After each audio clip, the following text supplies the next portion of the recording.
কেন চলছে এর উত্তর কিন্তু ভালো করে বিজেপিরাই দিতে পারবে। এই একটা যে কালচার, মানে কি বলবো, এই ডিম থেরাপি এই কালচারটা সেট করলো, কিন্তু এই জিনিসটা করাটা উচিত নয়। আমাদের বাংলা সংস্কৃতি এটা মানে না।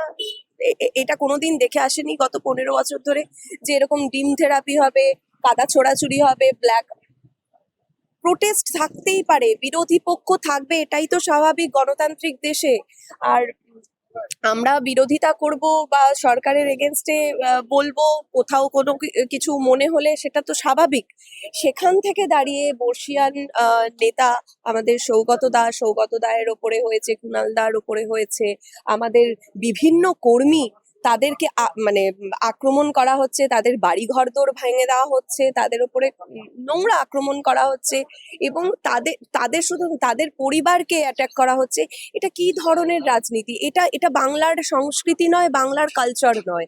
এটাকে আমি তীব্র ধিক্কার জানাই। দেখো, একটা কথা বলতে চাই, সেটা হচ্ছে যে আমরা শুধু বলতেই পারি, এই কালচারটা সেট করে দিল কিন্তু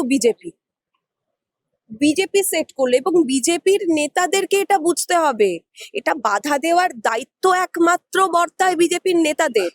আজকে আমাদের ওপরে বলা হচ্ছে, নেতারা বলছে, নেতা মন্ত্রীরা বলছেন যে, সেখানে ভিডিও ফুটেজ আমি দেখেছি, সেখানে বলা হচ্ছে যারা কালীঘাটপন্থী তৃণমূল আছে তাদেরকে আক্রমণ করা হোক, বাকি যারা বালিশ চাটা দলে গেছে, ভালো তৃণমূল যারা হয়েছে, ভালো তৃণমূলকে অ্যাটাক না করাই ভালো।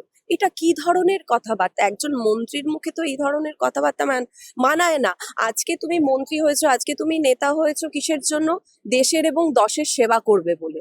সেখান থেকে দাঁড়িয়ে আজকে তুমি যদি বলো, তুমি যদি এখন এক ধরনের এক শ্রেণীর মানুষকে তুমি ভাগ করে দাও যে ডিম থেরাপির দ্বারা আক্রান্ত হোক, এই পরিবারগুলো আক্রান্ত হোক, এটা কি ধরনের কালচার? বাংলা এটা কোনোদিন মেনে নেয়নি, মেনে নেবেও না আগামী দিনে। আমরা এটার প্রতিবাদ করেই যাব। Thank you. এদিকে দেখা যাচ্ছে যে 15 তারিখ টিএমসিপির ওপর আক্রমণ এবিভি, তো জাতীয় পতাকা উত্তোলন। উত্তোলনে টিএমসিপির ওপর একটা বিরাট হামলা করা হয়, এটা কি? এটা না শুধুমাত্র 15 তারিখ, 15ই আগস্ট বলে শুধু নয়, প্রত্যেক দিন প্রতিনিয়ত প্রতিটা মুহূর্তে মুহূর্তে আমরা ফেস করছি। আমরা যদি না আজকে 15ই আগস্ট উপাসনা এবং প্রিয়াঙ্কার ওপরেই হামলাটা হয়েছে, বিভিন্ন কর্মীদের ওপরে জেলায় জেলায় তুমি যদি যাও, গিয়ে দেখবে বিভিন্ন জেলা জেলা থেকে এই ধরনের জিনিসগুলো আসছে। তারা ঘর থেকে বেরোতে পারছে না। আজকে যাদের নাড়া ছিল যে ভয় আউট ভরসা ইন, ঠিক তার বিপরীতটা হচ্ছে। ভয় ইন ভরসা আউট হয়ে যাচ্ছে। মানুষজনেরা বাড়িঘর তো বাড়ি থেকে বেরোতে পারছে না। কেন? এই আতঙ্কে বাড়ি থেকে বেরোতে পারছে না। এটা কেন হবে? এটা বাংলার কালচার নয়, বাংলার সংস্কৃতি নয়। আমি বিরোধী 15 বছরেও তো বিরোধী ছিল, তখন তো এমনটা দেখা যায়নি। আজকে এই জিনিসটা কেন হচ্ছে? এই ভয়াতঙ্কটা কেন মানুষের মধ্যে? মানুষকে মানে স্বতঃস্ফূর্তভাবে কাজ করতে না দেওয়া, বিরোধিতা না করা। বিরোধী তো থাকবেই, গণতান্ত্রিক দেশে একটা গণতান্ত্রিক অধিকার। এই বিরোধিতা করব, এটাই তো স্বাভাবিক। তো সেখান থেকে দাঁড়িয়ে দাঁড়িয়ে আমাদের কণ্ঠ রোধ করে দেওয়া হচ্ছে। এটা আমার মনে হয় না এটা খুব বেশি দিন চলবে বলে। সাধারণ মানুষ তো সেটাই বুঝতে পারছে, যে কারণে ভালো তৃণমূলে চলে যাওয়া। আজকে আমি 15 বছর ধরে অনেক কিছু নাম কামালাম, টাকা, যশ, খ্যাতি, সবকিছু বিষয় আসলে সম্পত্তি, সেগুলো কামিয়ে নিয়ে এখন 15 বছর পরে যখন সরকার বদলেছে, সেই বিষয় আশয় সম্পত্তিকে রক্ষা করবার জন্য আমি অন্য দলে নাম লেখালাম, ফলে আমি ভালো তৃণমূল হয়ে গেলাম, এবং ভালো কিছু মানে আমার আর কোনো দাগ থাকলো না। মানে এটা তো কালচার 3 মাস ধরে আমরা দেখতে পাচ্ছি, এবং শুধু আমরা নয়, সাধারণ মানুষরাও সেটা বুঝে গেছে এটা কি ধরনের রাজনীতি হচ্ছে। বিজেপির বি টিম হয়ে ভালো তৃণমূলরা কাজ করছে। তো সেখান থেকে দাঁড়িয়ে তার যে বদনামগুলো, তিনি যখন মেয়র পদে ছিলেন, তার তার হাত দিয়ে যখন স্যাংশন হয়েছিল, তাকে ধরা হচ্ছে না কেন? আমরা তো বলছি তাদের ধরুক। তারা যদি কোনো অন্যায় করে থাকে, অন্যায়ের প্রতিবাদ আমরা করছি, আগামী দিনেও করব। আজকে যদি ফিরহাদ হাকিম তার একটা শোয়ের জন্যে আজকে যদি এই ধরনের মানে দুর্নীতিমূলক বিল্ডিং তৈরি হয়, ধরুক না, তার কাছে যদি সঠিক তথ্য প্রমাণ থাকে তাদের কাছে, বিজেপির কাছে, ধরুক না, সেটা নিয়ে আমরা তো কিছু বলতে যাচ্ছি না। অন্যায়ের বিরুদ্ধে ছিলাম, অন্যায়ের বিরুদ্ধে আছি, কিন্তু আমাদের বক্তব্য হচ্ছে যখন তোমরা ভালো তৃণমূলে চলে গেলে অমনি তোমরা সাফ হয়ে গেলে, পরিষ্কার হয়ে গেলে, এটা তো কোনো কথা নয়।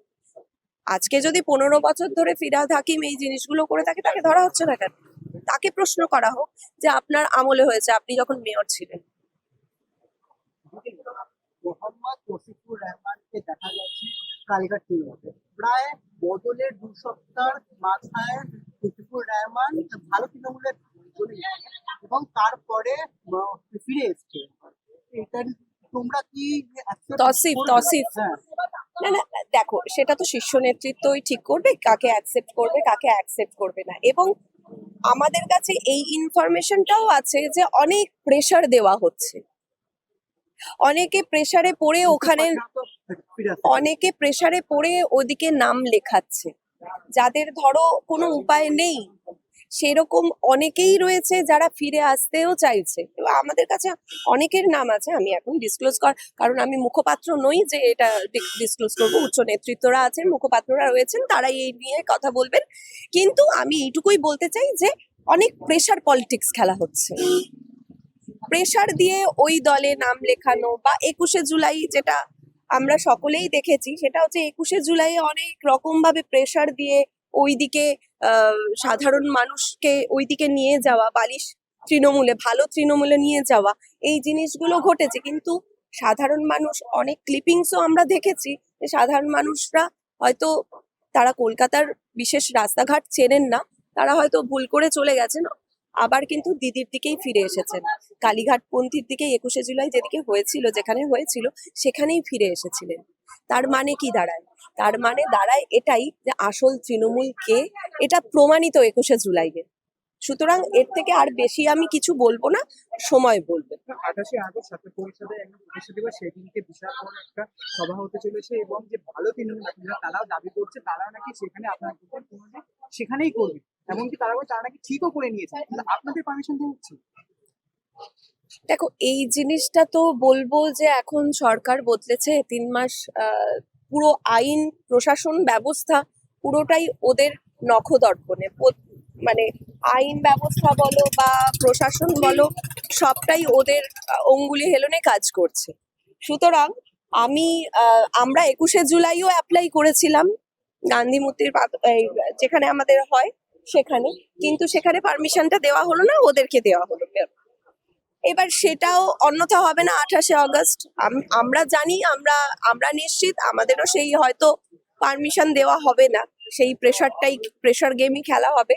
কিন্তু যেখানেই দেওয়া হবে সেখানে আমরা মানে মানে দাপটের সঙ্গে বলতে পারি যে আমাদের এখানেই ভিড়টা হবে। তাহলে মাননীয় মুখ্যমন্ত্রী শুভেন্দু অধিকারী, এখন যে বর্তমান মুখ্যমন্ত্রী আছেন, শুভেন্দু অধিকারীর কথাও অমান্য করছেন এবিভিপিরা, এটাই তো প্রমাণ হচ্ছে। তাহলে তার কথাও শোনা হচ্ছে না। বিজেপি বুঝবে, এটা তো আমার কিছু বলার নেই। মাননীয় মুখ্যমন্ত্রী শুভেন্দু অধিকারী বুঝবেন। আমার একটা question যে 100 দিন, 102তম দিন আজকে, সেইখানে দাঁড়িয়ে 41 পাতার একটা বই প্রকাশ হয়েছে এবং বই প্রকাশ হয়ে বলা হচ্ছে তারা যে বিগত 3 মাস যা কাজ করে তারা নাকি 100 বছর নাকি থাকবে না, এরকমই তাদের বক্তব্য। দেখো, আমি যদি বলি যে আমি আজকে দেশের প্রধানমন্ত্রী, কেউ বিশ্বাস করবে? সেরকমই এই কথাটাও সেরকম মনে হচ্ছে আমাদের কাছে। আমরা গঠনমূলক তো কোনো কাজ দেখলাম না, সব সময় দেখলাম যে ধ্বংসমূলক কাজ হয়েছে। এই যে তোমার হকার উচ্ছেদ থেকে আরম্ভ করে বা ধরো মুসলমানদের যে এই যে জিনিসটা মাইক বন্ধ করে দেওয়া থেকে আরম্ভ করে, এই যে এই জিনিসগুলো হচ্ছে, তো এই জিনিসগুলো যখন হচ্ছে, এই জিনিসগুলো তো মানুষ আগামী দিনে সেটার বিচার করবে এবং সেটার সঠিক জবাব দেবেই।